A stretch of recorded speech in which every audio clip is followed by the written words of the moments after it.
Bien, regresamos con ustedes, como les habíamos prometido, ya esta presencia del doctor Alfredo Polanco en el aire, siempre con el periodismo y Siempre con el salud de los periodismo y lunes. salud Buenos de días, los doctor. lunes. Buenos días, doctor. Buenos días, Licho, y bienvenido. Qué bueno que podemos verte. Ya para nosotros, de verdad, tu ausencia significaba, bueno, teníamos el deseo de que estuvieras aquí presente y qué bueno que estás aquí con nosotros y durante mucho tiempo lo estarás si Dios lo permite. En el día de hoy Así es.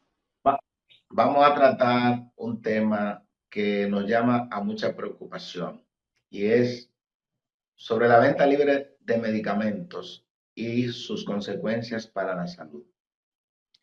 República Dominicana es uno de los países donde cualquier medicamento que a usted se le antoje, salvo medicamentos que están regulados por el control de drogas, usted puede ir a cualquier tipo de farmacia y comprar la cantidad que sea y no va a tener ningún tipo de restricción.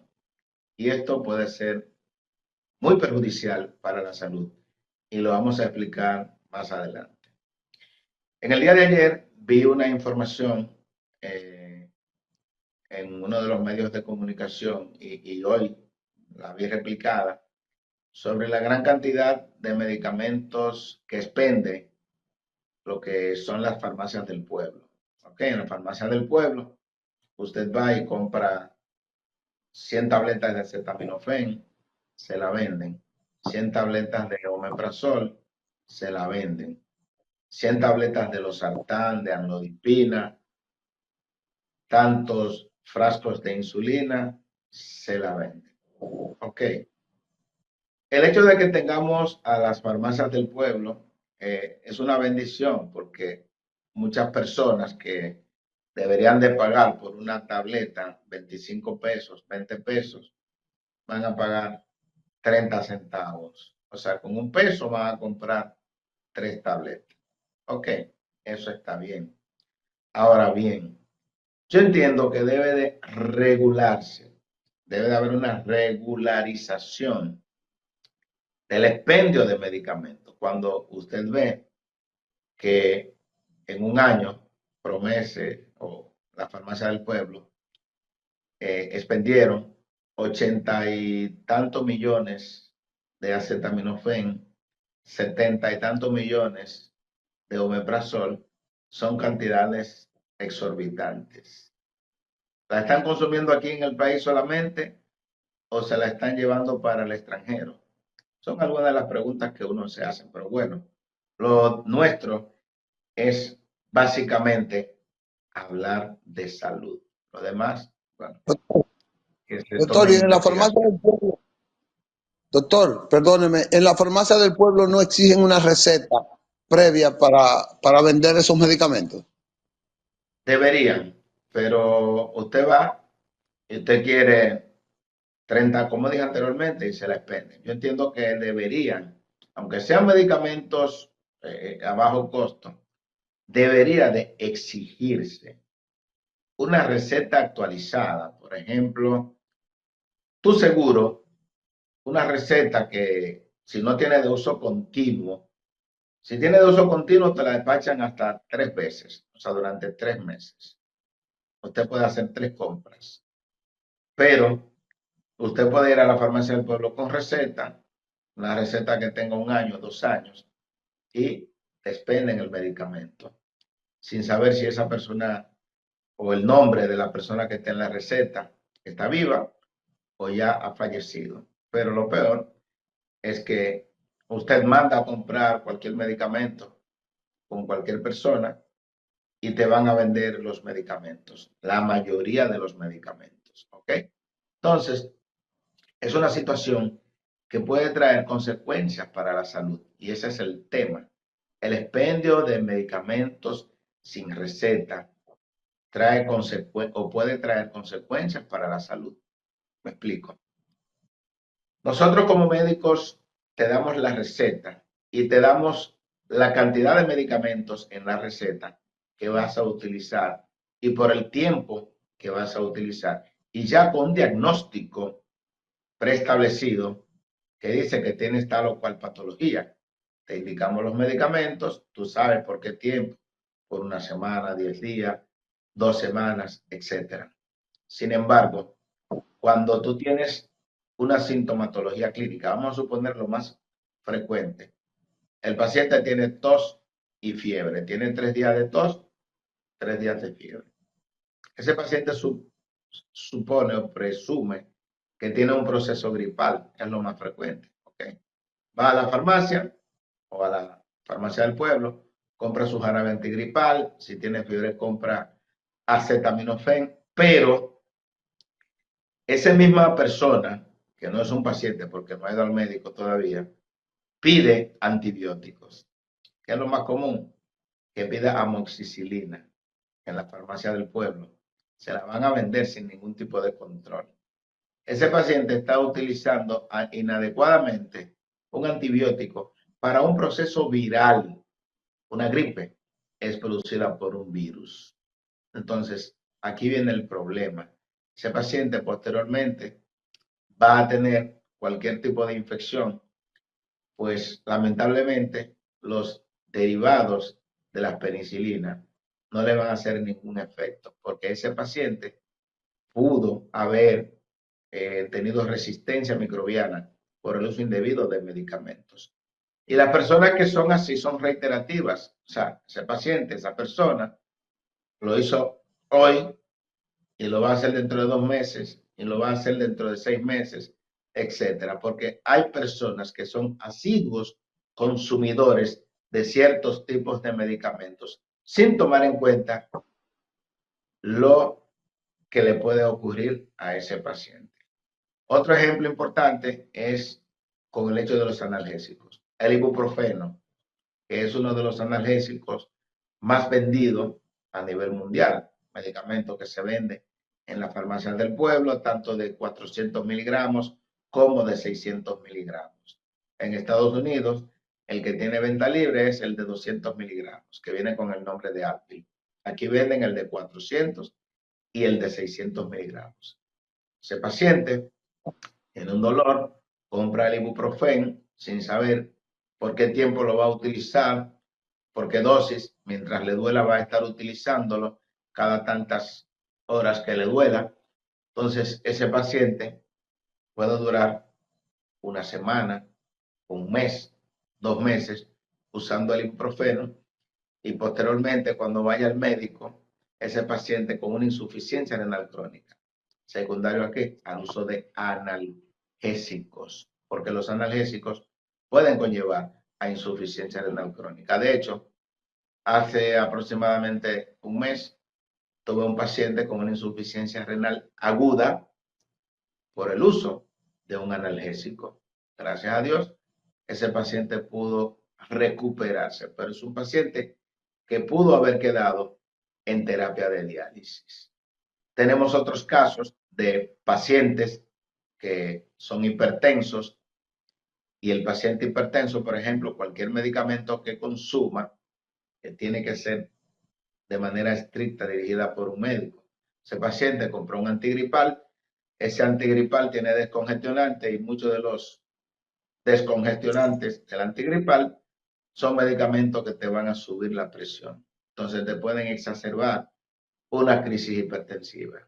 Entonces ustedes se dan cuenta cómo el hecho del expendio de medicamentos sin receta es algo que trae peores consecuencias que los beneficios. Otro dato y caso bastante relevante que lo vemos con cierta frecuencia en nuestros centros de salud es pacientes que tienen 1 año, 5 años diagnosticados como diabéticos.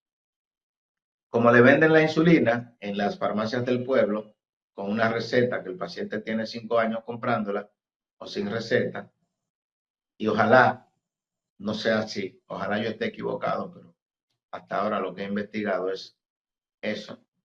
Entonces, ese paciente compró su insulina y la sigue comprando, pero a ese paciente le pusieron una dosis de insulina cuando pesaba, qué sé yo, 200 kilos. Pero ese paciente a lo largo de los años ha perdido peso y el paciente ahora pesa perdón, dije 200 kilos, 100 kilos. El paciente ahora pesa 70 kilos porque ha perdido bastante peso producto de la diabetes.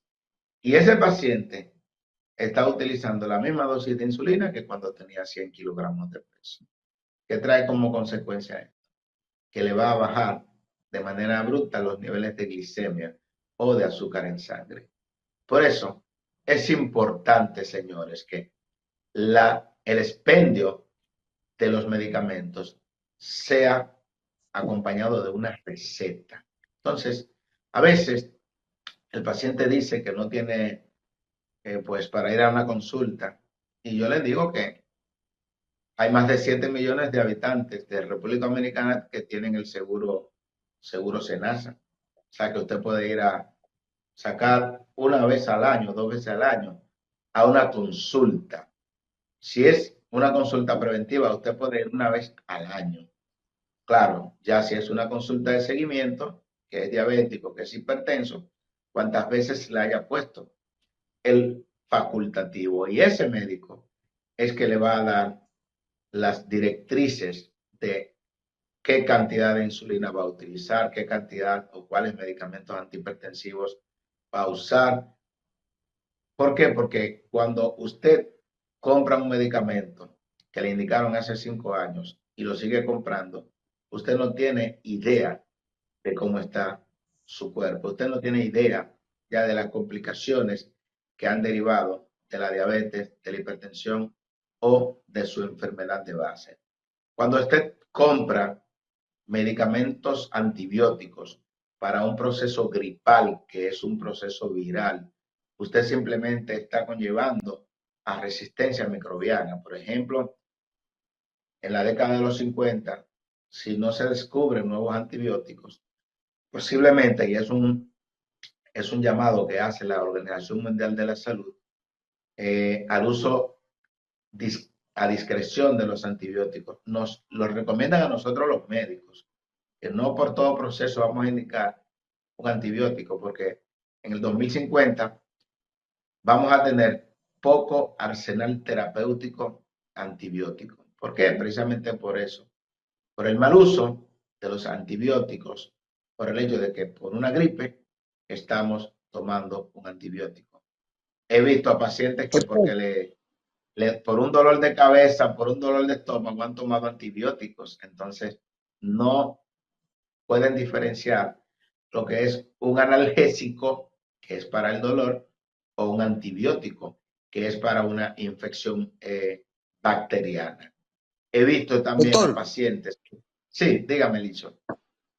le quiero decir esto porque yo creo que ese problema que usted está elevando ahora, esa observación, se pudiera resolver con la UNAP que existen en una gran parte de las comunidades que están instaladas.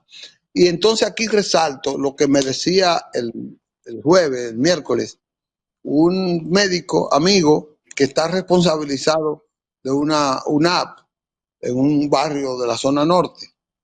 Él me dice que de la población de ese barrio, apenas va el 2% de la población a atenderse en esa UNAP. Entonces, ellos hacen campaña y cosas, pero la gente mejor va al Moscoso Puello o va a lo que es ese Cano y no va a la UNAT o a las UNAT que están en esos sectores. Esto no lo pudiera resolver precisamente esa medicación primaria en la UNAP. Excelente esa intervención, Licho. Fíjate, dos cosas. Primero, si usted tiene una UNAP y usted tiene una gripe o cualquier problema que y usted va a la farmacia del pueblo y compra el medicamento de boca, lo pidió de boca, pues ya ese paciente se libró de una consulta. Pero ¿qué sucede? Quien le vende el medicamento no es médico, usted tampoco es médico. Entonces usted pidió un medicamento por una suposición. Usted supone que tiene una gastritis o una úlcera y usted fue a comprar el omeprazol. Pero cuando ese médico de esa UNAP que es un médico familiar y comunitario, como le llaman, le hace una evaluación exhaustiva a usted o al paciente. Entonces el médico posiblemente va a detectar que le está doliendo la cabeza porque tiene la presión alta. Y usted fue a comprar acetaminofén pensando que una cefalea migrañosa, que le está doliendo el estómago, pero cuando viene a ver, usted le investigan y más y está evacuando negro oscuro y tiene una úlcera que está sangrando. Entonces le están evitando complicaciones que ya cuando usted tenga esas complicaciones que no se pueda resolver en esa UNAP, sí la van a resolver en el Hospital Mocoso Pueño o en Secanó, como usted dice. Ahora, ¿qué está ocurriendo, Licho y amigos televidentes? Que en esos centros de tercer nivel, a menos que no sea por emergencia, los pacientes que van a la consulta deben de ser pacientes que vayan derivados hacia un especialista. Claro, tú diste bien en el punto, Licho. Por ejemplo, en mi consulta de nefrología en el Hospital Traumatológico Ney Arias Lora, por ejemplo, el martes pasado que vimos a 24 pacientes, ¿sabe cuántos pacientes correspondían a la especialidad que me toca? Solamente 8. O sea, una tercera parte de los pacientes que me tocaron solamente correspondían a nefrología. ¿Qué pasó con eso? Que los 8 pacientes a los cuales yo como nefrólogo debí dedicarle un gran tiempo, no podía hacerlo. ¿Y cómo? Imposible. Porque tenía 16 pacientes que eran de otras especialidades y que yo tenía que dedicarle mucho tiempo para explicarle que ese cuadro que él presentaba no era un cuadro de los riñones. Y entonces me ocupaba todo el bendito tiempo darle esas explicaciones y cuando me llegaba el paciente que realmente necesitaba una consulta con nefrología, que era un paciente que venía referido, pues ya yo no tenía tiempo. Imagínense ustedes en un turno ver a 24 pacientes por el hecho de no existir una coordinación, que la coordinación debe de venir desde abajo. O sea, no podemos aceptar en hospitales de tercer nivel pacientes que no vengan referidos por una patología tal. Yo vi una paciente que había ido a 6 médicos diferentes. Y cuando ella llega a mi consulta, porque ella pensaba que tenía tal cosa, usted no, en ese sentido, no es que no tiene que pensar, sino que hay una consulta de entrada que es la consulta general o la consulta del médico familiar y comunitario. Esa es la entrada de todo paciente. Y ya ese médico que va a resolver, el médico familiar, le va a resolver más del 90% de los problemas. O sea que apenas el 10% de los pacientes van a necesitar esa intervención de un tercer nivel especializado. Entonces, Licho y amigos televidentes, si se utilizaran más los recursos que tenemos, sería mucho mejor la salud de los dominicanos. ¿Por qué? Porque esos pacientes fueran evaluados periódicamente por un médico, que es un médico especialista, ese médico familiar, el médico responsable de una UNAP, y entonces cuando necesite ser derivado, va a ser derivado. Y ese médico le va a prescribir la medicación que usted necesita. Hay pacientes que tienen hasta un año comprando medicamentos en las farmacias pensando que tienen tal o cual diagnóstico. Y entonces cuando llegan a nuestra consulta, ya llegan con complicaciones. Entonces por eso es importante que en República Dominicana se regule lo que es la entrada a los centros de salud, tanto público, bueno, el privado puede ir a cualquier, bueno, porque está pagando su dinero, pero aún así, como quiera que sea, uno quiere atender al paciente con una patología adecuada y que sea el especialista de su área que vea a ese paciente, dicho. Bueno, eso hay que corregirlo entonces, doctor. Eso hay que, porque eso le está haciendo daño, como usted acaba de decir, no solamente a la calidad de su servicio, y a la calidad. Por eso es que los médicos dan tan pírrico servicio en los hospitales de categoría terciaria que, bueno, a un paciente le dedican 10 minutos y no puede determinar lo que tiene ese paciente. Pero es que también tienen que ver otros pacientes que, como usted ha dicho, como usted ha tenido la práctica, no son pacientes suyos. Eso tiene que determinarlo algún mecanismo del centro médico. No sé cómo. Siempre el mecanismo está, el paciente debe de entrar primero por la UNAP y ya ese de la UNAP ser referido. Nosotros, por ejemplo, como centro, usted no puede aceptar a todos los pacientes.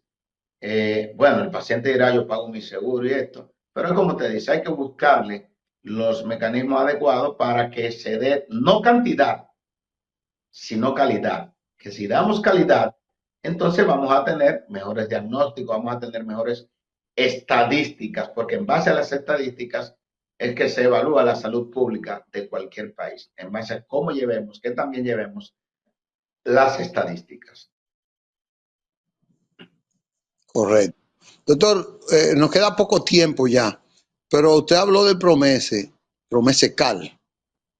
Entonces, otra cosa que también se hace poco aquí es la confianza del paciente en los medicamentos de Promesecal. La Bueno, gente, pero aparenta hay confianza, dicho, porque entonces vamos a ver.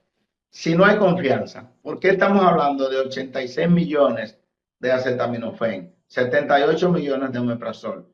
¿O están comprándolo para venderlo en el extranjero? O sea, tenemos que cuestionarnos eso, sobre eso. Ah, esa es la entonces investigación hay que hay que confianza. desarrollar. Aparenta, dicho, que hay confianza entonces, porque usted está viendo, y uno de los medicamentos más vendidos son las insulinas, entonces hay confianza, y otro antihipertensivo, la anlodipina y el losartán. De no haber confianza, entiendo yo, entonces no se vendieran esos medicamentos. También la amoxicilina, como yo te dije ahorita, es uno de los antibióticos más vendidos. Entonces, aparentemente, hay confianza. Yo creo que el problema está en que debe de tener, y lo repito, debe de haber una receta para que ese paciente, por ejemplo, nosotros indicamos eritropoyetina y muchos de nuestros pacientes lo compran en la farmacia del pueblo a 130 pesos. En la farmacia te cuesta 700, 800, 500, etcétera. Y nosotros vemos cómo nuestros pacientes llegan con la hemoglobina alta una vez administrada la eritropoyetina de las farmacias del pueblo. O sea que yo entiendo, pero debe de ser todos los medicamentos, entiendo yo, debe de ser con una receta. ¿Para qué? Para que haya más control. Porque no hay control, usted como le digo yo, si un acetaminofén le cuesta 30 centavos, entonces usted compra acetaminofén y se abastece. Y usted compra un montón de acetaminofén y lo deja ahí y se vence el acetaminofén, como eso no costó nada, como lo que usted compró con 50, con 50 pesos, usted compró 100 acetaminofén, ciento y pico, entonces no le va a costar nada el que ese medicamento se dañe. O sea que tenemos que analizar esta situación y ver si los medicamentos lo estamos botando o estamos haciendo un uso adecuado del medicamento. Yo entiendo que debemos o que deben las autoridades de reunirse, analizar, no solamente publicar que sí, que se venden muchos medicamentos, pero hay que analizar hacia dónde están llegando esos medicamentos. Si en realidad lo está consumiendo la población dominicana o si se está vendiendo para el extranjero, yo diciendo, analizando, o qué está pasando, lo están guardando para que se pierda. Bueno, Bueno, doctor, gracias. Se nos terminó el tiempo, doctor. Gracias por su magnífica disertación, orientación médica, otra vez aquí en Periodismo y Sociedad de los lunes. Así que hasta el lunes, doctor, si Dios quiere. y felicidades, Licho, tanto ánimo, así, eso nos anima a nosotros. Muchas gracias y hasta el próximo lunes, si Dios quiere. Bye, bye. Vamos a Muchas una gracias. pausa, muchachos, y venimos ahora.